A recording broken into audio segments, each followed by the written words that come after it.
Okay. Today we have 6-3. We're talking slope-intercept form of a line. And yesterday I told you slope is never going away in math, ever. The rest of the year, geometry, algebra 2, never. So if they're like, math continues to build on itself, but especially with slope. So don't think like, oh, I just got to get through this chapter and I'll be done. Like, you have to master this chapter. Okay, so slope-intercept form of a line. Objectives today. We're going to write some linear equations. We're going to write them in slope-intercept form. There's a specific way you have to write them from now on. And it is y equals mx plus b. You got it. We're going to identify the slope and the y-intercept of a linear equation. And we're going to graph linear equations from the slope-intercept form. So yes, our slope-intercept form is the y equals mx plus b. What's the m stand for? Slope, right? We talked about that yesterday. M is the slope. Okay. The x and the y, what are those? The coordinates, right? It's the x coordinate that goes with the y coordinate. Great. And what is the b?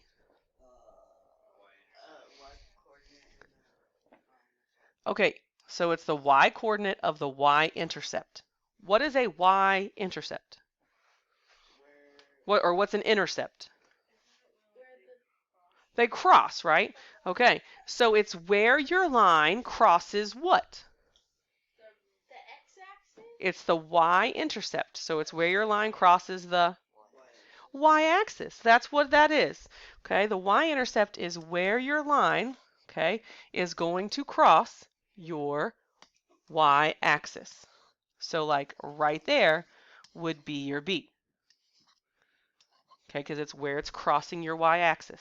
It can cross it above 0, it could cross it below 0, right? But that's what the B is. It's where your line crosses the y-axis every single time. Okay? The cool thing about this is you can graph an equation if it is in slope-intercept form. So that's why we're going to work on writing equations in slope-intercept form. So example 1, we want to write 3x plus 2y equals 6 in slope-intercept form, then state the slope and the y-intercept.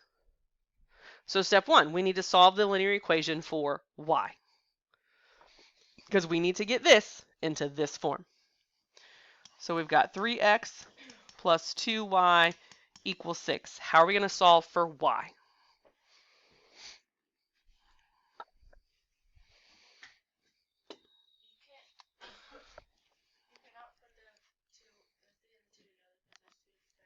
Correct. We can't put the 3 and the 2 together because they're two different variables.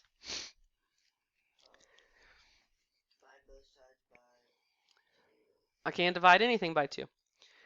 This goes back, like we've been solving equations since the beginning of the year. We had a section on literal equations where we're just moving the things around. This is it. This is solving literal equations. I'm just moving stuff around until I get y by itself. I can't subtract 2y because then I won't have y by itself. I can't subtract 2 because the 2 is connected to the y.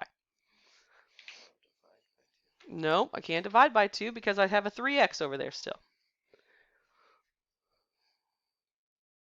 Nothing. False.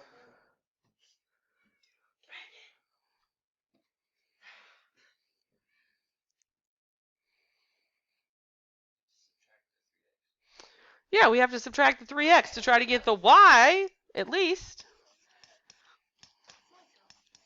Right? Then we have 2y equals, how would I write this? No. Because I have to get it in slope-intercept form. My x, the stuff with my x has to come before the other things. Not 3x. It's negative 3x plus 6. So I've told you before, like the sign in front of the number matters. There's nothing in front of the 6, so it's a positive, so it's a plus.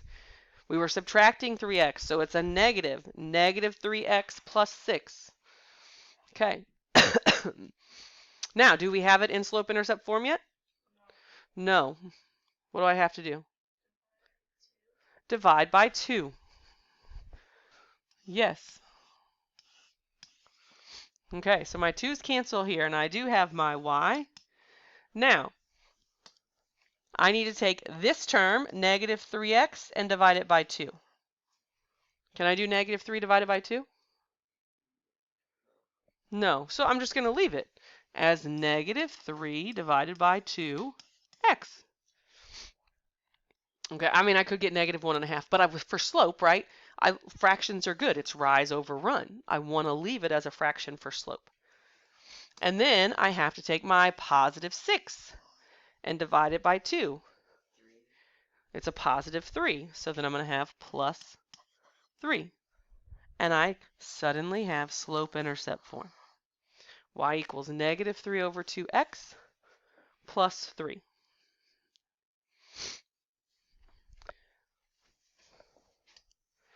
Okay, then it says state the slope. Well, what's my slope in this equation? No x. My slope is negative 3 over 2. Perfect. And what is my b? 3. There you go. And you can graph the line from that. I will show you how in a little bit. But if you get any equation, any linear equation, if you can put it in slope-intercept form, you can graph it. Okay. Questions? Okay, so balancing equations, never disappearing, right? That's one of the. Okay. So, example 2. We're going to graph these equations. So, you'll notice example 2, y equals 1/2 x plus 4. Is that in slope-intercept form? Yes. Perfect. So, we need to identify our slope. It's the 1/2. And our y-intercept. The 4. The 4. Okay. And then we're ready to graph them. Here's the thing. We know our y-intercept is what? Where it intercepts, where it crosses the y-axis. And where does it cross the y-axis? Numerically, at 4. So on the y-axis, we're going to go up to 4. 1, 2, 3, 4.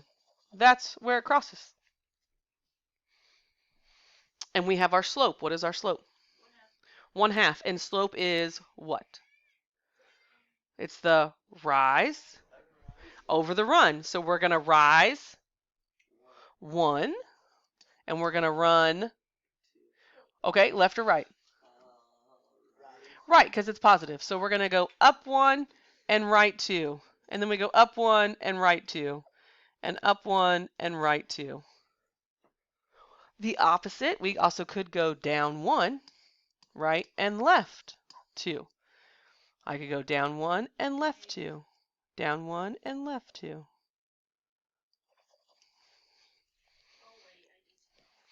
Okay, you only need 3 to 5 points. You don't have to go forever. You can if you want to go all the way across the page. And then you just connect your points.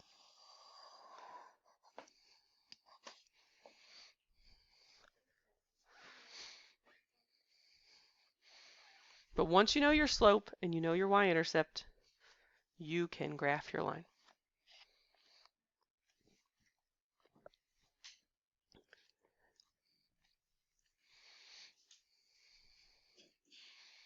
All right, how about example 3? Is it in slope-intercept form? No. Okay. So, I think I know how to do this. Don't put on that. Can I try? yeah.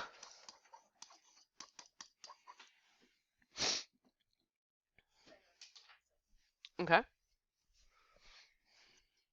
So, subtract the 2x, Okay. which gives you 3y equals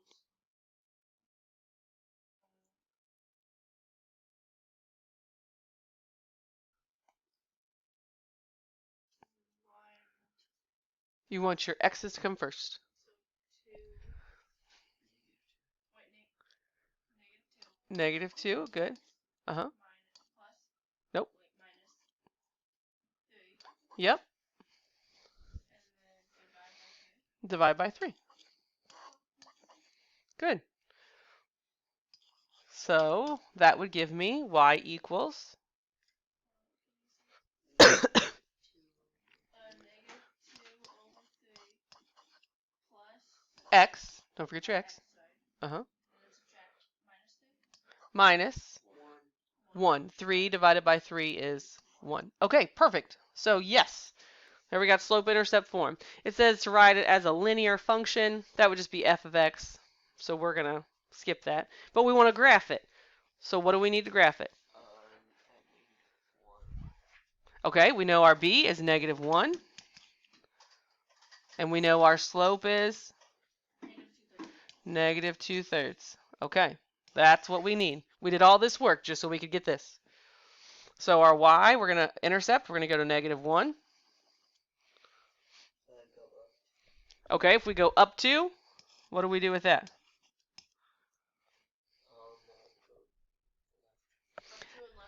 Okay, we could go up 2 and left 3. Good, because that's our negative, right? We went up 2, and then we have to go back 3. 1, 2, 3. Up 2, back 1, 2, 3. And I'm eyeballing it on my graph. It's a little hard to see. Or I could go down 2, and I could go down 2 and right 3. So 1, 2, 1, 2, 3. 1, 2, 1, 2, 3.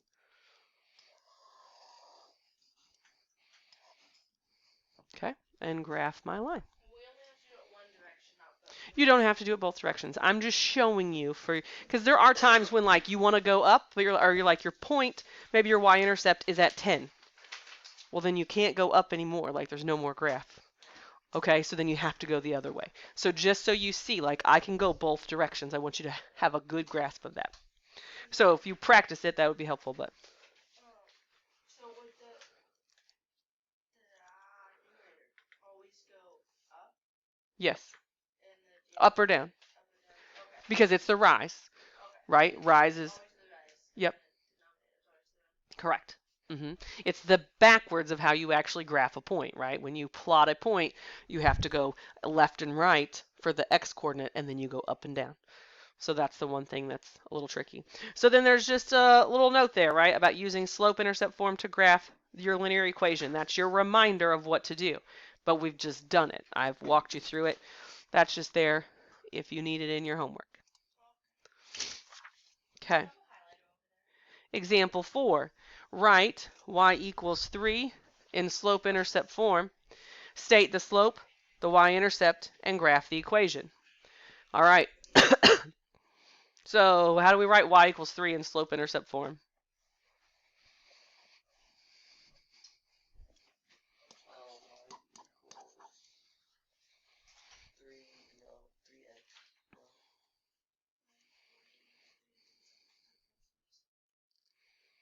Do we have to have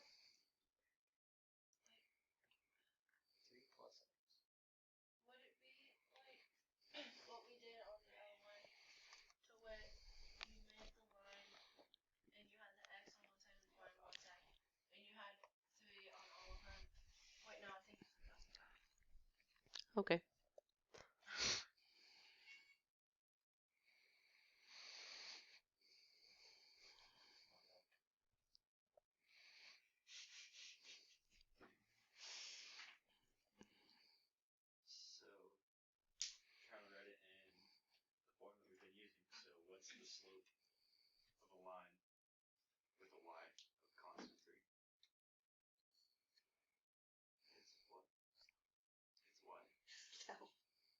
Self?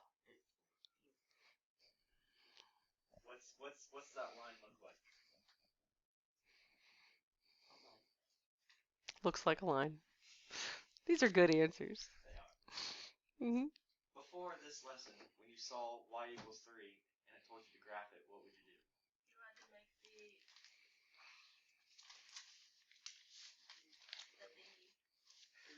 hmm And you had What'd you say? Which graph form?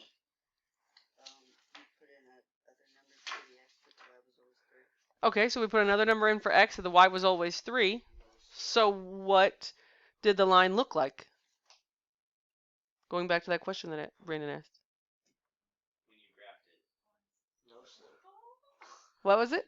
No slope. No, what did you say? What did the graph look like? Horizontal. Yes, right? Because like they said, Brandon's asking great questions. No matter what number we put in for x, Junior said, our y was always 3. So 1, 2. So we could have 0, 3. We could have 3, 3. We could have 6 or 7, 3, whatever number that is. We could have negative 4, 3, which gave us a horizontal. That's a really terrible graph of my line.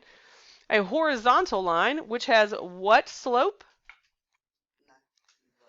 None. There's a difference. Those are two different things. No slope. Okay, this one has no slope. So how would you write this in slope-intercept form? What's its slope? What numerical value? Numerical value. 0. So how could you write this in slope-intercept form? Right? It's y equals mx plus b. So what's the slope? No, the slope of this line you just told me. 0.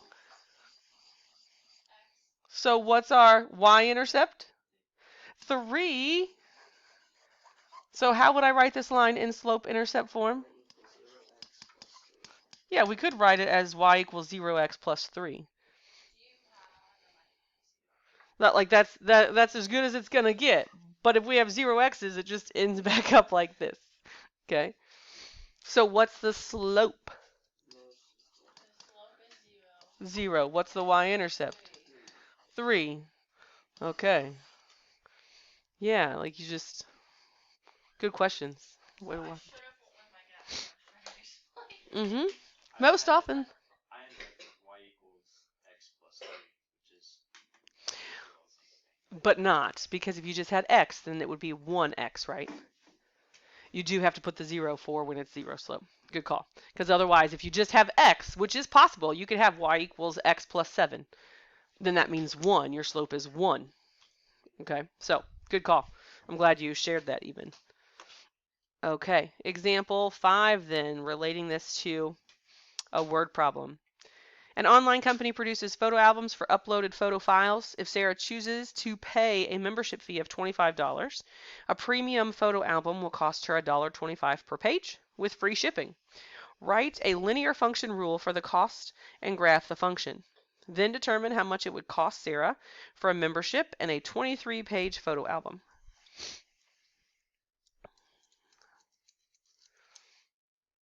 So, what are we going to do?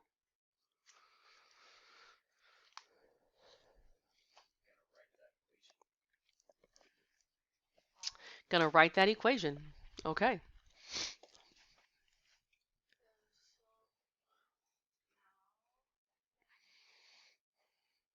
Okay.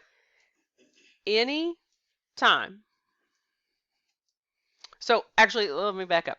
Let's go through the same thing here. What, as we've been working on in enrichment, problem solving, like what do you know? What do you need to understand? What are your clues?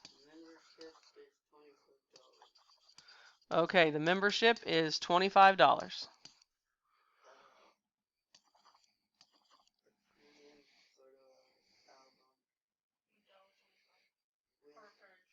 Okay, so $1.25 per page with free shipping. Okay.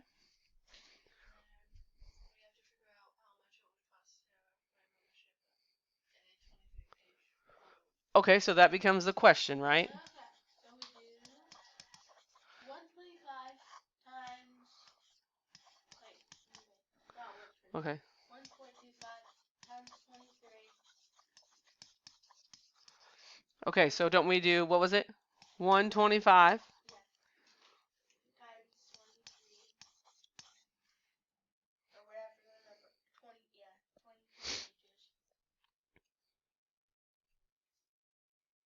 pages. Plus 28.75.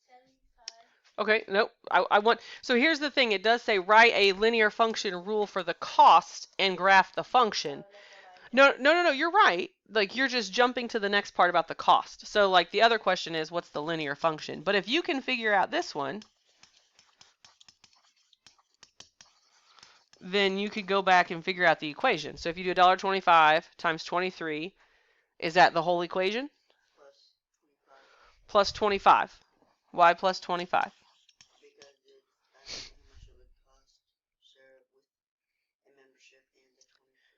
Okay. Fantastic. Okay, so if we know that we can like you can figure out this is how we calculate that cost. So $1.25 times 23, which said was 28 what?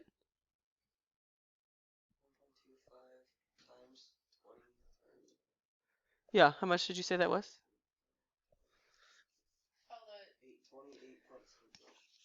28.75? Okay. So then plus 25. So $53.75. Okay, so great. So you got what it's going to cost her for her 23-page photo album. How can you use that to write a linear function?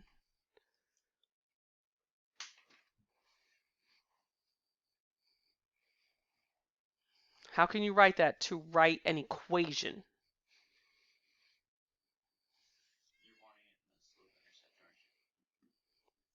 Um, it wouldn't necessarily have to start that way, but the way that it's written would actually, you guys wrote it in slope-intercept form.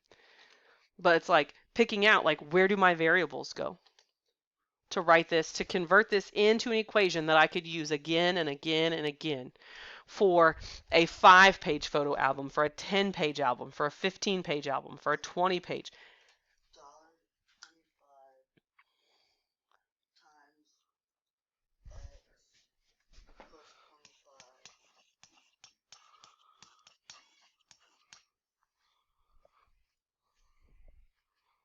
Okay, finish it out. Finish it strong. It's got to be an equation. This is an expression. There's no equal sign.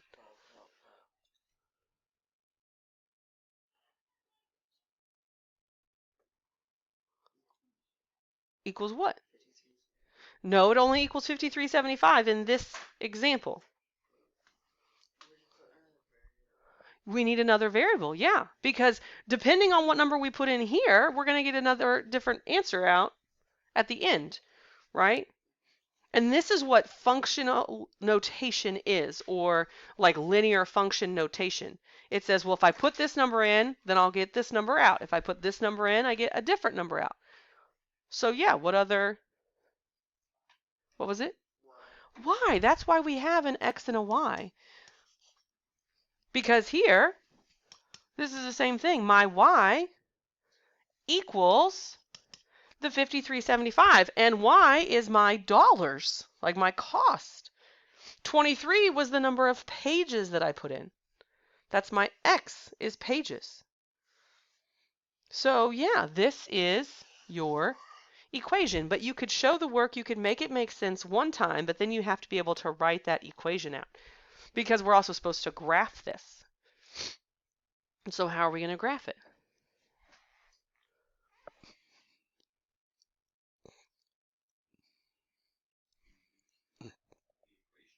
We use the equation. And what else? Because now that we got the equation, that's the easy part. Or that's the hard part. You guys got that. Now what do you do with it?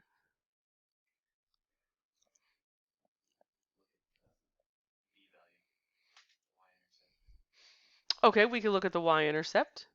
Good. So the y-intercept tells me that what? I'm going to start at 25. At $0, it's going to cost me, or I get 0 pages. If I don't buy an album at all, I still paid $25 because that's my membership fee. Fair enough. Good.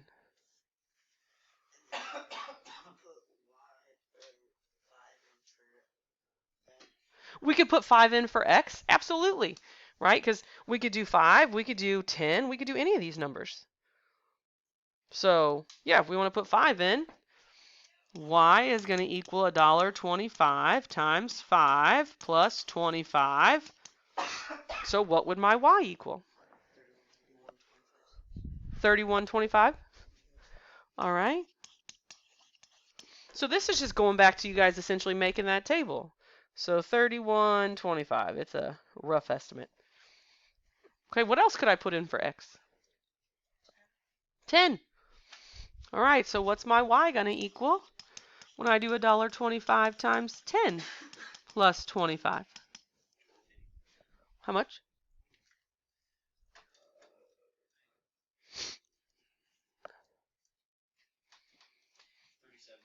37.50. So then at 10, it's going to cost me $37.50.